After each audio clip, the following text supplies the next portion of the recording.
I'm Dr. Kerry McInerney. Dr. Eleanor Drage and I are the hosts of the Good Robot podcast. Join us as we ask the experts, what is good technology? Is it even possible? And how can feminism help us work towards it? If you want to learn more about today's topic, head over to our website, www.thegoodrobot.co.uk, where we've got a full transcript of the episode and a specially curated reading list by every guest. We love hearing from listeners, so feel free to tweet or email us, and would also so appreciate you leaving us a review on the podcast app. But until then, sit back, relax, and enjoy the episode.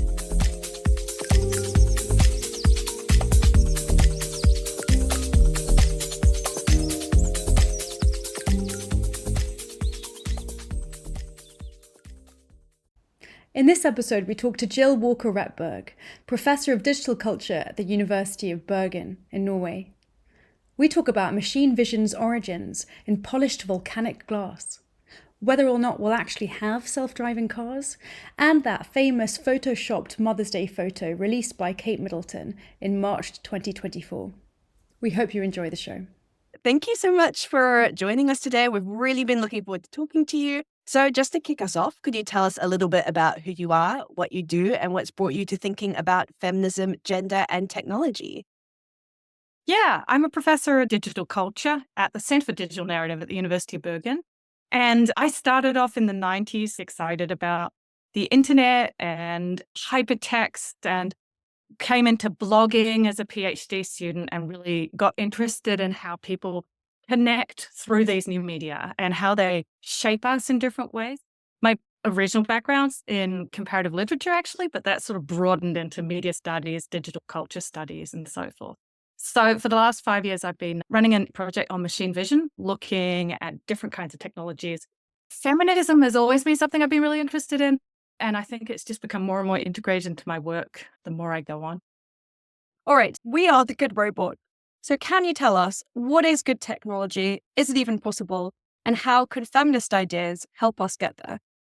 This is such a big and important and impossible question. I've been fretting over how to answer it. I think it's much easier to define bad technology. And I think I'm coming out of the humanities and I'm really well trained at critiquing things. So it's super easy to say that's bad, but what's good is much harder and ultimately, I think, more important, which is one reason I really love your perspective in The Good Robot. I think it's important that this technology is not exploiting people. It's trying to make something better. To be completely honest, I think most people making technology, they're not trying to be evil. They're maybe not thinking through all the consequences. For me as an individual, I want technology that I can be in control of, that I know what it's doing. Like I just signed up for yet another app and it's got all those where your data's going, but it doesn't quite really tell you, right? Is it selling it? What is it doing? What is it can call that? So technology that I understand, that I'm able to control in some way is important to me. And I think that's also I think that's an important part of feminism to me, is this, that we care for each other and we try to be fair and inclusive and so forth. Can you give us an example of a technology you think is good or good in a particular circumstance? Oh, this is so difficult because there's hardly a technology I could give an example of that's not also got the evil side, which is really... That's totally fine. I think it's important that things can be seen for all their complexity. Got to say, I think social media and blogging and the internet are amazing. I love it. Obviously, there's all sorts of problems you get with the data harvesting and the misuse and people, like the spread of misinformation and fear and anxiety. But I think the basic thing that we can actually communicate with each other, and not least that we can get hold of all this digitized information and we can actually find out, we can actually reach the source. That wasn't possible. Even 30 years ago, it was much, much harder. Yeah, absolutely. I like the internet. Yeah, I like that. It's always fun to see how hypertext began and take the utopian ideas and how pleasurable and fun that was to explore that and bring that into our present era. One of the things you specialize in is machine vision, and these are technologies of looking. So can you tell us about the technologies and the institutions through which machines see, in inverted commas? In my book, I go way, way back to 8,000-year-old mirrors that are made out of polished obsidian, which doesn't sound like technology or very related to smartphones. But one of the things I am fascinated by is how we use the technology socially. And if you look at the very old mirror, perhaps the first mirror, or at least the oldest that we know of, it fits in your hand. It's carved a half sphere so that they've got the sphere against the palm of your hand. And then there's this polished circle that you can see your face in. And that's almost just the same way as we look at ourselves in a phone. And that's the other end of this machine vision. It's how you look at yourself in the phone, you take a selfie, etc. And this sort of intimate relationship between yourself and the technology really fascinates me. But machine vision I'm choosing a really broad understanding of what that is, really any sort of technology that you use to see things with or augment how you see. So everything from drones to AI, like facial recognition algorithms or emotion recognition algorithms or image generation or a telescope or microscope or X-ray, photography. I like thinking broadly about this.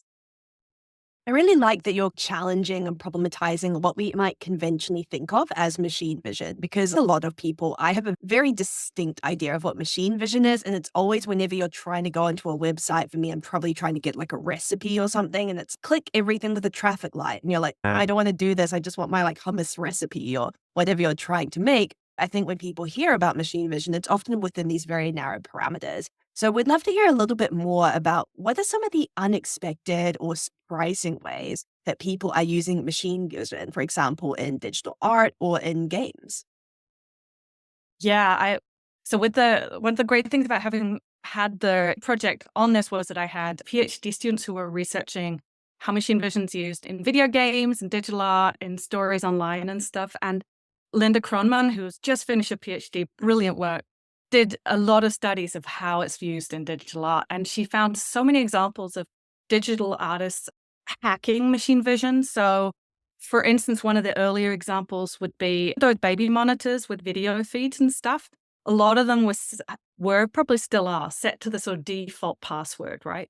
So artists have gone around the streets of Berlin with these little Wi-Fi scanners, logging onto people's baby cameras, which of course is creepy, but also certainly a very sort of visceral way of demonstrating some problems with the technology. So that's one example of how artists hack this system in order to display it.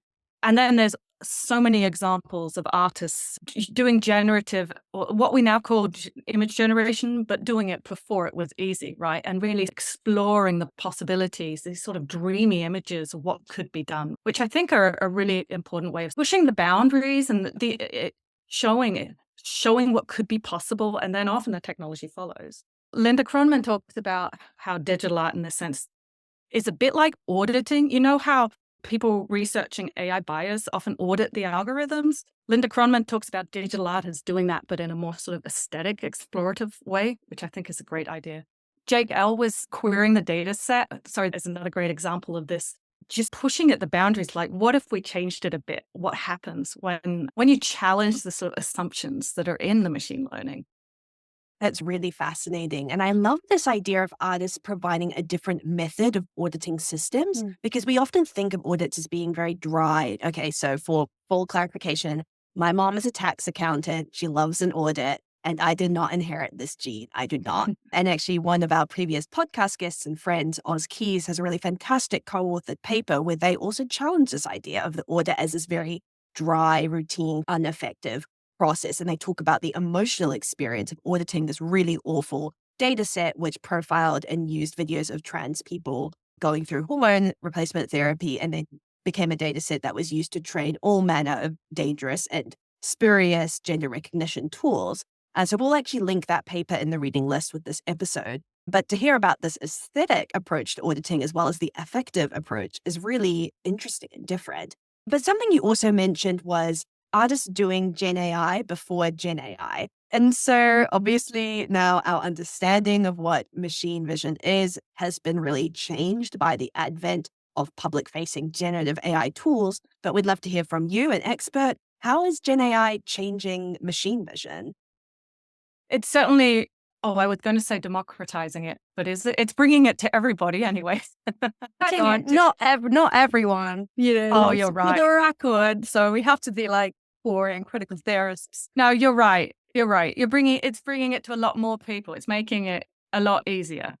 And actually, one thing we saw with the digital art is there's less of it in digital art now, or at least in the sort of avant-garde art.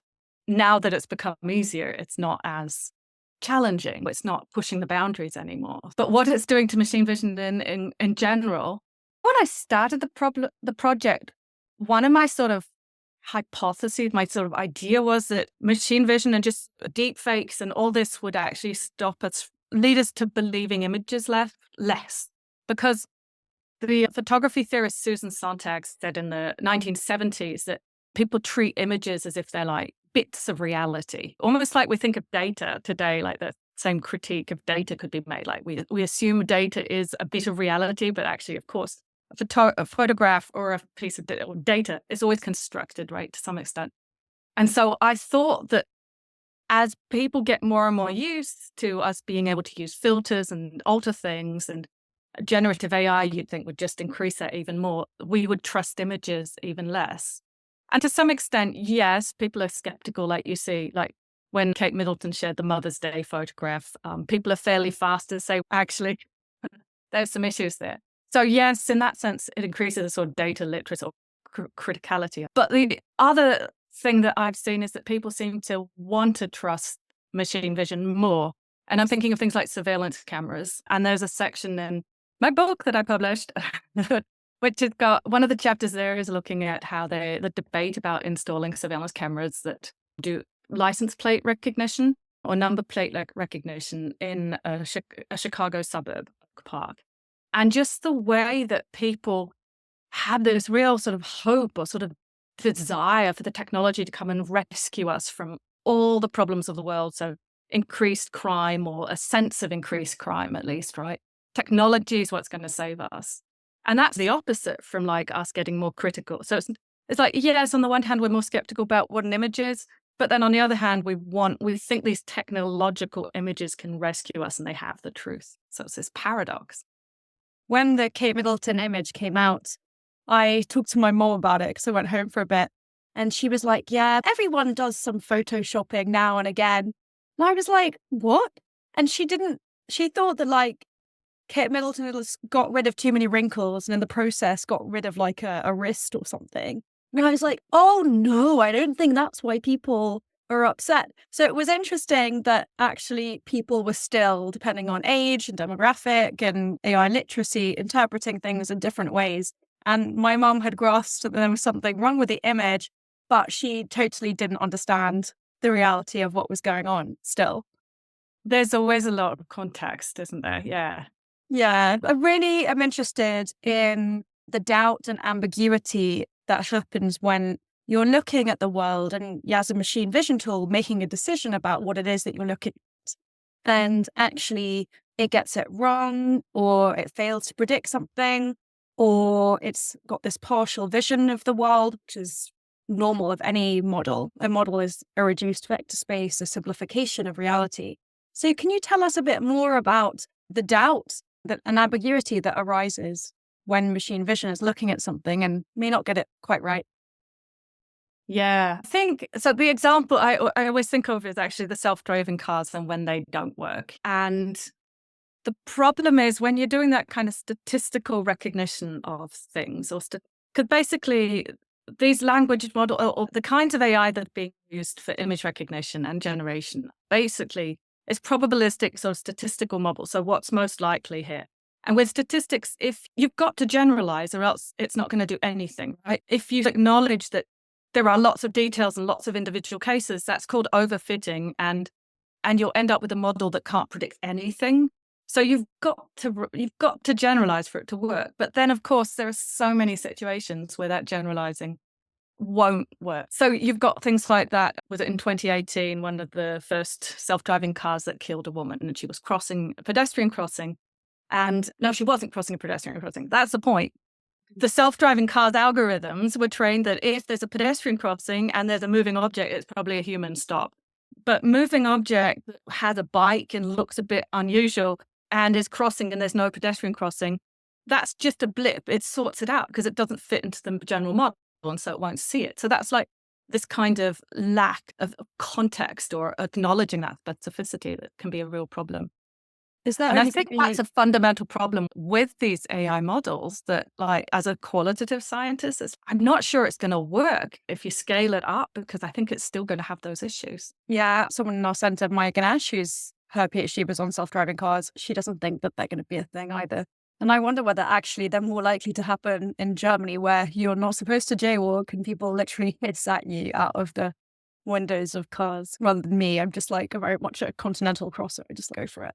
Eleanor's from London, and my experience having lived in London now for years, Londoners don't fear death or anything. Like, I was walking to work, to the train station to get to work this morning, and I was watching a crow eat the corpse of a rat, and I was like, good morning, London. I mean, yeah, no, I saw Eleanor on the way. No, but no, seriously, Londoners, they just walk, and I don't have that energy. But no, I think this question of the way that these machine learning models really struggle with any kind of ambiguity, or they have to sort into like very static categories that don't reflect the complexity of the world, is really interesting, because I think we tend to think of technologies like machine vision in particular, because it sounds very futuristic and it sounds very complex, as really high tech and invulnerable. And as your work shows, they can often be A, very low tech, and B, they can be very vulnerable, and not just vulnerable in the like very classic cybersecurity sense of like vulnerable to outside attack in quote marks, but just vulnerable to any kind of disruption or anything that doesn't fit within this very narrow model of the world that they're based on. And actually, to come back to that point on low tech, I was also just really interested in the various points you were raising around things like an obsidian rock polished being a kind of surveillance tech. Because I think often when we're having these broader political conversations about machine vision and surveillance, we're thinking about the CCTV camera, we're thinking about the body camera, or these like very heavily carceral militarized kinds of machine vision. But I do think just the advent of something as simple as this, I'm holding up my cell phone for those who aren't watching on YouTube, has become now this like mini device of both surveillance, being able to watch people in exact power over them, and surveillance, being able to speak back to power by filming. Surveillance is SOUS, which in French means under. So it's surveillance from below. Yes, I really can't spell out loud. In surveillance, who is watching who? So I think a good example of surveillance would be, for example, if you're a person of color in the US and you're worried about how you're going to be treated in like a customer interaction or police, you might pull out your phone and start filming to show that you weren't doing anything wrong. So I think that's quite a good example of what surveillance might look like. I think low-tech on-the-ground surveillance, also the ways we see these kinds of technologies being used in harmful ways. I think an example of this that I find just particularly weird and disturbing that I was reading about this morning, my background, like Asian American studies, Asian diaspora studies, was there was like this big internet trend in like the early 2010s where people would just like film Asian people sleeping, particularly in libraries or on the train. And it was a very strange kind of Tumblr community that was mainly played off for laughs, but was this very weird racialized kind of surveillance. And I think what those particular Tumblr and internet communities speak to is the fact that surveillance can, I think, be quite powerful and quite disturbing, even when it's something as simple as just like the general, I would assume usually white bystander taking a photo of someone having a little nap in the library. Yeah, that's deeply creepy. Danielle Wong does a lot of research on this. And whenever Danielle presents this research at like Asian American Studies conferences, Danielle was like, yeah, usually everyone's just like, they don't have any academic questions because they're too busy being like, oh, that's so weird. Why are you doing that? But I digress. So again, this was the longest ever way of saying, speaking of narratives and storytelling, you just shared some very exciting news with us. And so to close out this podcast episode, we would love to hear a little bit more about your new research project, which is going to be looking, I believe, at AI and narrative. So could you tell us more about it? I would love to tell you more about it, because I just found out that I got another ERC grant. So this is an ERC advanced grant about AI narratives. My basic hypothesis is that the AI language models, ChatGPT, et cetera, are not just spotting the sort of representational bias. Oh, doctors are usually men and prisoners are usually Black and terrorists are Muslim, et cetera, which we're aware of and which is deeply problematic, but there is a lot of research on. I think that Gen AI is also spotting these deeper narrative kind of structures in all the training data, because so much of this training data is actually narrative. It's trained on self-published novels and regular novels, but also on things like Reddit posts or Am I an Asshole forums where people describe narrate situations and stuff, right? We know that narratology is this study. It's a bit 20th century. Some of it gets quite structuralist, right? But it's looking at how narratives are designed. Things like, oh, a hero goes on a voyage, or there's a conflict and then there's a balance afterwards, a resolution. Or if someone forbids something, it's bound to have that contract is bound to be broken. So like Blackbeard said, or Bluebeard or whoever says, don't enter the seventh door. Well, no matter what you do, then obviously someone's going to enter the seventh door. So there are some things with generative AI that suggest that the models are actually following some of those really quite deep structures. So what I'm thinking is that this is kind of a deep level AI bias that we haven't really started looking at, and that could also be quite culturally specific. So if AI models are mostly at the moment trained on American data, then what does that mean if other cultures actually have different kinds of stories that might be endangered if all the narratives that AI is producing follow particular models? So I'm really excited to start working on that. Oh my goodness, that sounds incredibly exciting. And I often think about this in terms of the kinds of texts and stories. I think about this on a very surface level, to be clear, not on a multi-year research project. I'm incredibly excited to hear about this. But I often think about this, like when models are trained on things like fan fiction or internet fiction, and how the structure of those pieces of literature must be so different to things like a classical novel that was published like 100 years ago or so. And I wonder how that will change those kinds of stories that they tell. Yeah, fan fiction's a great example. The fan fiction community's been upset at everything. In fact, they're trying to deliberately get certain tropes into the next round of training data, which is going to be very funny, this sort of reciprocal sort of war that's going on there. Maybe we can attach some fanfic in the podcast reading list. Only because if I had a hobby, which I don't, that's what I would start with. Just love the fanfic people. We should totally do that. Thank you. It was so nice to talk to you today, Jill. Thank you so much for coming on. Thank you so much for having me. It's been a pleasure. This episode was made possible thanks to the generosity of Christina Gore and the MacArthur Foundation. It was produced by Eleanor Drage and Kerry McInerney and edited by Eleanor Drage.